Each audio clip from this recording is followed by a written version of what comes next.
Hey, listening to Wrestling Roundup on FreeFM, ArrowFM, and MPR. As always, I'm Grady, and live on Skype we got Josh. Hey! Big weekend to get through Money in the Bank and Heatwave, so just going to kick it off. Let's look at our Intercontinental Championship up first. It was Bron Breakker trying to take the title off of Sami Zayn, but you can never count him out. No. I'm guessing they just wanted it to be at a bigger event. And Sammy gets a moment in front of his people, in front of his crowd. So I'm fine with it because the follow-up was what was important here. And that was on Raw when now Michael Cole's shoe has a brother. Because Sami Zayn got speared out of his shoe. Literally. Yeah, it was a brutal beatdown on Raw. Yeah. And it's so many people again trying to make claim for this title, but Braun, I wouldn't want to get in his way. Yeah, he even did the hey, look over there, and bolted quickly and got another spear on Sami Zayn. I think they're going to mess around and make him a babyface by the end of this because I think the crowd are just enjoying what he's doing. I love Braun. I think he's phenomenal. He's an amazing athlete, and he zooms charisma. Charisma is not always just what you say, although Braun can handle the mic too. But it's also your presence, your ability to make people care about what you're doing, because there's been lots of people that could wrestle but can't make people care about them. And there's a lot of people that could not wrestle that well, but can make people care about them. And I think that's where Braun is he's showing people what he can do, and people are falling in love with it. Yeah, I think it is just an extension to all of the fun stuff like he was doing on NXT, obviously down there. We were talking about how much of a monster he was going to be and how we saw bright things in his future. He's come up to the main roster. He seems to be being well received. He's being put into these spots where you can let loose and have a little bit of fun. And I think that's what's showing that personality and just letting it all sort of, the total package start coming together. Let's talk about trying to figure out how to combo all of these. Let's talk about the women's Money in the Bank ladder match. It was Chelsea Green, Io Sky, Lyra Valkyria, Naomi, Zoe Stark, and Tiffany Stratton vying for the briefcase. Pretty much every woman in the match had a moment. At least a moment. I think this is arguably, possibly, a lot of people are saying not an argument, the best women's ladder match for the Money in the Bank contract that we've seen. It went almost 17 minutes. You had moments from everybody, Lyra, Naomi. You had Io and Zoe Stark go through a ladder. But I think the biggest moments are the final two in this match. Chelsea Green and our eventual winner, Tiffany Stratton. But I think Chelsea Green had the biggest moment. She really played up the fact that she was scared of heights, and I think that worked pretty well. And then she finally gets to the top of the ladder, and it looks like she's going to win. And then Tiffany Stratton shakes her off the ladder and puts her through a table on the outside. And she takes the most insane bump we've seen from the women in this match. Yeah, I think with Chelsea, like, the thing that puts her head and shoulders above the others is just her willingness to do crazy stuff like that. I feel like if you suggested it to most of them, you might get ums and ahs. I feel like Chelsea would be very, very positive and totally in there just to get that, 10 seconds in the spotlight. I mean, from what I've heard, she showed up like Wednesday in Toronto to start promoting this event. She went above and beyond everything that she had to do for Money in the Bank.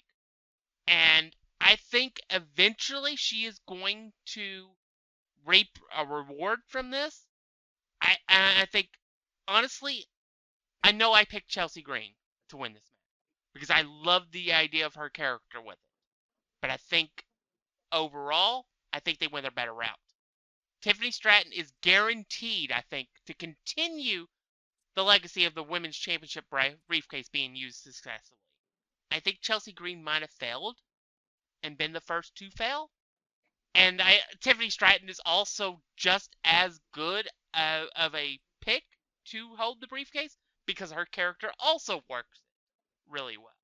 I think you hit the So, nail on the head with that one. If Green had won, Green would have probably have been the first one to lose the cash in. Stratton has insane momentum behind her. Um, even when she screws over the hometown hero to win, there's still so many Tiffy time signs in the audience, still good reactions.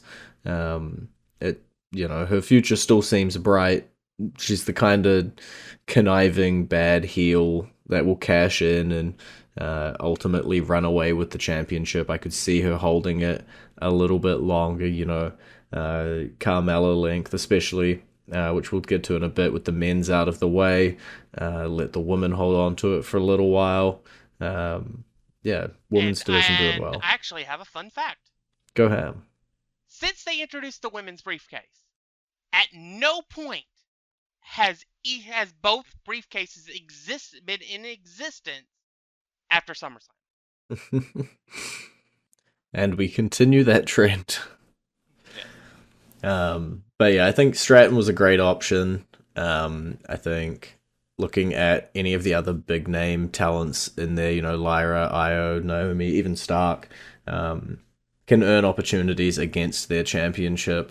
Not saying Tiffany can't, but I think this sort of type of opportunity just suits her a little bit more than like a Lyra or something like that. And yeah, hopefully Green does get some flowers at some point for her performance in that match. Let's go with the whole men's situation. Men's Money in the Bank ladder match. It opened up the show. That meant you knew something was up. It was Andrade, Carmelo Hayes, Chad Gable, Jey Uso, LA Knight, and eventually Drew McIntyre coming out with the briefcase. Then later on in the night, we had our World Heavyweight Championship match, Seth Rollins versus Damian Priest. Had Rollins won, Priest would have had to have left the Judgment Day. Had Priest won, Rollins could never challenge for the title again.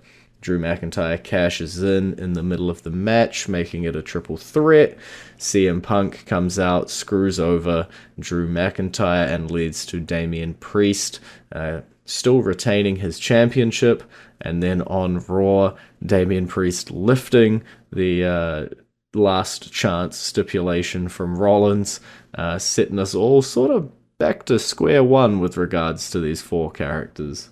Oh, except I guess two of them are suspended. Whoops. All right. This is a interesting set of events. Yeah, once they put it on first, which is unusual for the men's Money in the Bank briefcase. Because let's face it, it's almost always either the main event or somewhere near the main event with a world title match right after. It was the first match. Sus. It went on for the women's. That meant everything that we thought we knew about this match was thrown out the window because we knew at that point that Drew was winning. Which then we knew the outcome later on in the night was going to happen because we knew Drew had already spelled it out. If he won, he was cashing in that night. And that's what he did. And then we knew it was going to be a failed cash-in because we knew CM Punk would not allow it. Yeah, kind of just after, it's almost like once they had the match and they were like, men's Money in the Bank, first up, it sort of became paint by numbers for the World Heavyweight Championship from then out. Yeah. you know what? I don't have a problem with it, to be honest, because that briefcase I think did more in one night than I think it would have done if it had been held by somebody else for a few weeks or a month, because it tied in three different storylines all at once.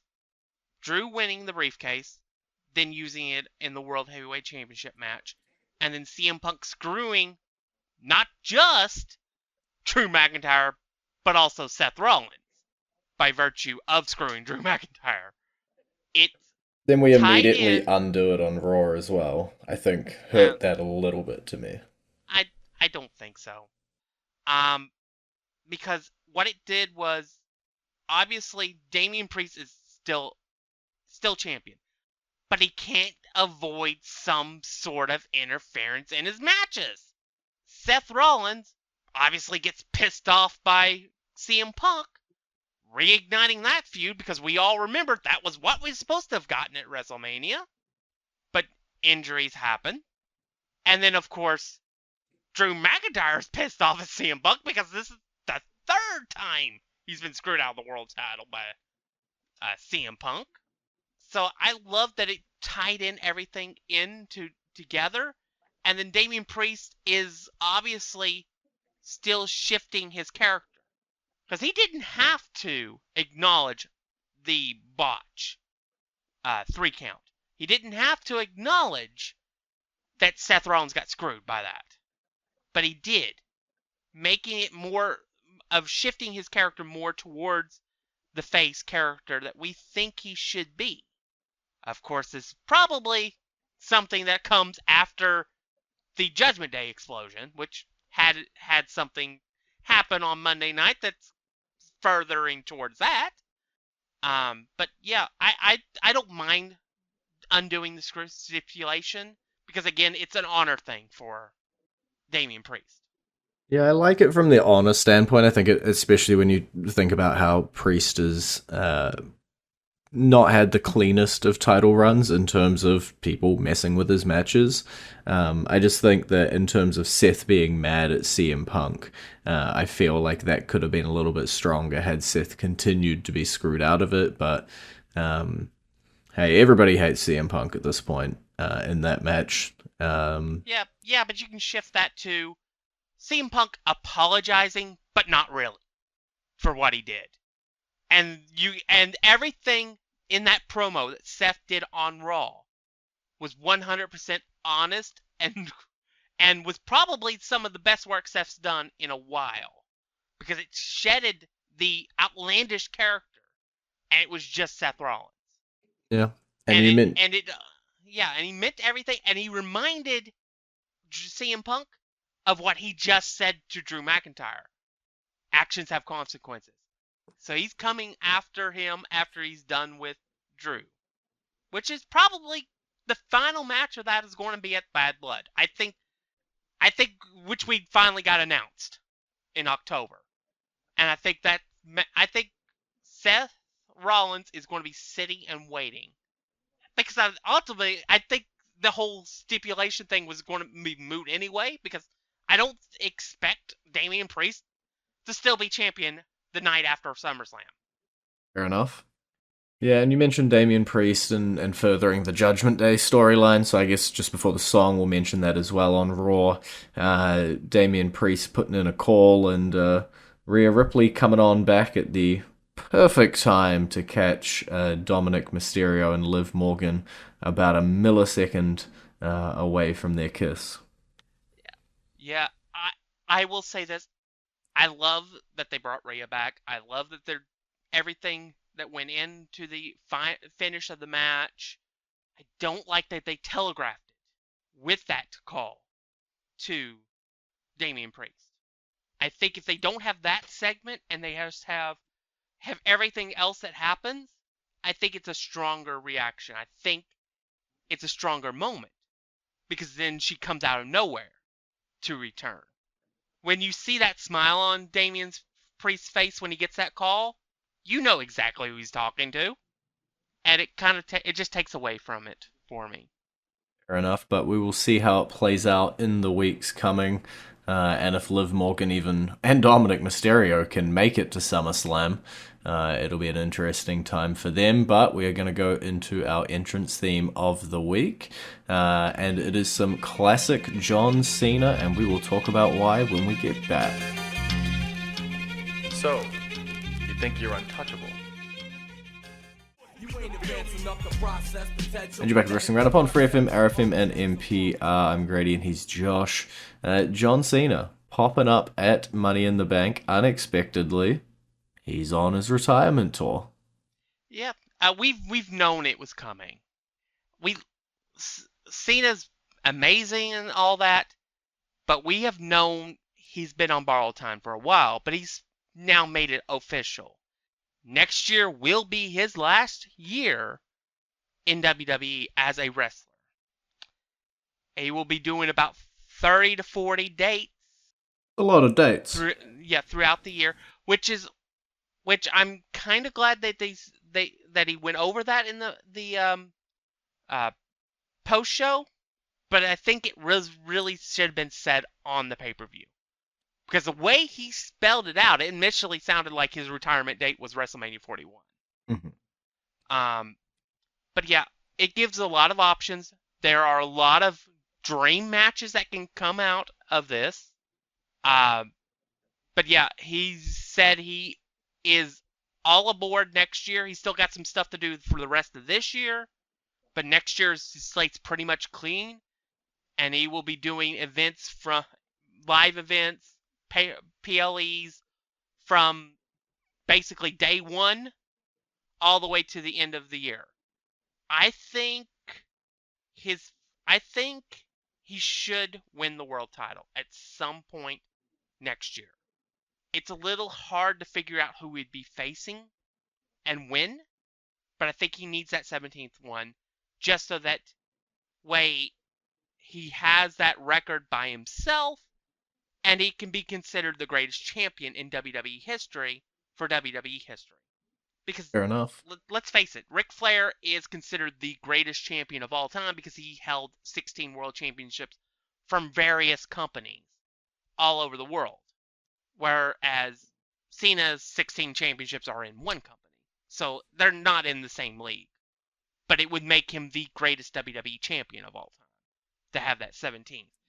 And then you could have him putting somebody over with that after getting that historic 17th ring. There are so many potential matches too, just to think about. I want a match between Gunther and Cena. I think it would be a phenomenal match. I'd love to see Carmella Hayes versus John Cena. Braun Breaker versus John Cena.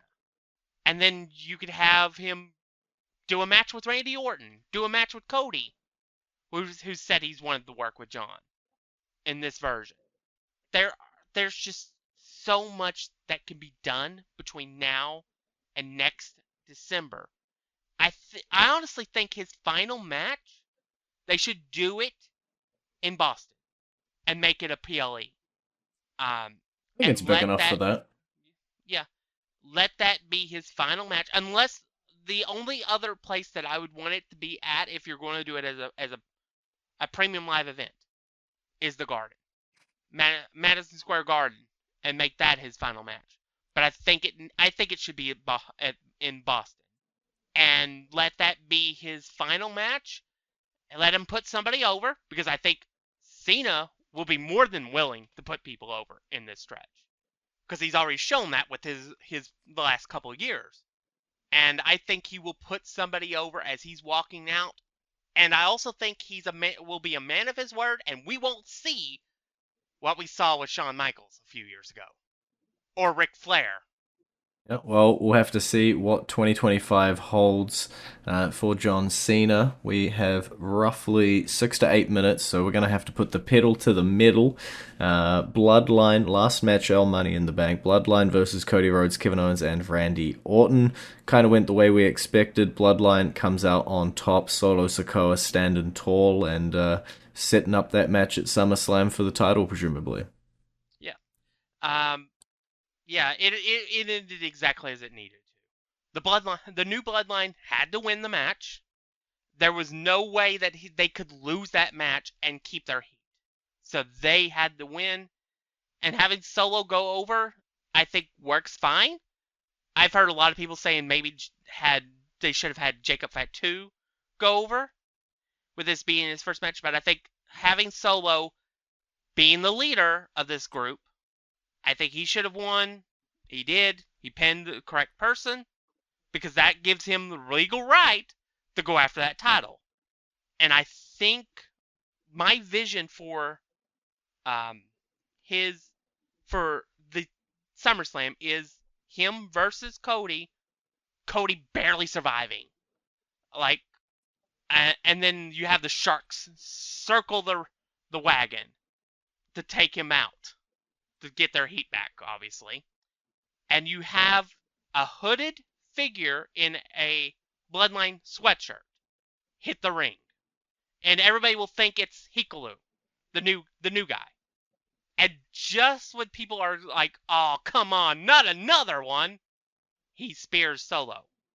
And when he stands up, he takes the hood off, and it reveals it's Roman, and the crowd goes banana. Lock it in. NXT Heatwave as well, just to get through. I will run the results and you can talk about what you want at the end of it. Obafemi coming out on the top of Wesley in the North American Championship. Wesley can no longer challenge for that title. We saw then on NXT that Wesley is going to be teaming up with his former friends in the Rascals, convincing him not to walk out. Kalani Jordan comes out of top of Sol Ruka, retaining her NXT North American Women's Championship. The NXT Tag Team Championships also remaining in Nathan Frazier and Axiom's hands as they come out on top of Chase University. The NXT Women's Championship remains in the clutches of Roxanne Perez, who manages to defeat Lola Vice. And then in the main event Fatal 4-Way for the NXT Championship, Ethan Page comes out on top of the other three, and the all-ego era begins. By the way, I want to say, with that main event, I love that it mirrored one of the best Fatal 4-Way matches I've ever seen in a Backlash final Fatal 4-Way match involving John Cena, Shawn Michaels, Randy Orton, and Edge, in which everybody was basically just hitting their finishers, and you have the end being Shawn hitting Cena with his super kick, but Cena falling on top of Randy Orton and getting the pinfall. I love these little callbacks to stuff like that they've been doing in NXT. It was a great match. I also want to say I think Dude Tuts is about to die because not only did they not win this with the titles like we thought they were going to, but now he has a now he has a title match against our North American champion. I don't think he's going to win that. I don't think he's going to come out, be walking out of the ring afterward. There is not many men who can go toe-to-toe with Obafemi. Yes. I think they're basically in a holding pattern with Roxanne Perez right now until that Japanese wrestler shows up. Julia, who's just been cleared, will be fighting at Marigold, so could be en route at any point now. Yeah, I think they're just waiting for her to finish her dates out there, and then when she comes, I think she's the one that takes the title off of Roxanne. Especially since I figured this was going to be one of the ones that could have done it. But yeah, we all knew Kalani Jordan wasn't losing her title, but that was still a pretty good match. So yeah, I think Heatwave was really good. We got as they were signing off, a reference to Joe Hendry, and then Joe Hendry shows up on NXT in the main event and wins it. Somebody must have said his name. Yeah, lots happening all over the place. I'll give you 30 seconds to gush about Joe Hendry if you want. I I think they are making him a bigger star. He's over as Rover. I think he's the next TNA champion, to be honest. I think I could see him versus Ethan Page, champion versus champion, at some point during on one either a pay-per-view or a special event coming up. Lock it in. Why not? Well, that is all we have time for this week. It's been great talking to you. Maybe. Visit our Facebook page, facebook.com/wrestling R&D up, or our Twitter page, twitter.com/wrestling R&D up, or our YouTube page, youtube.com/wrestling RND up. And we will see you next week.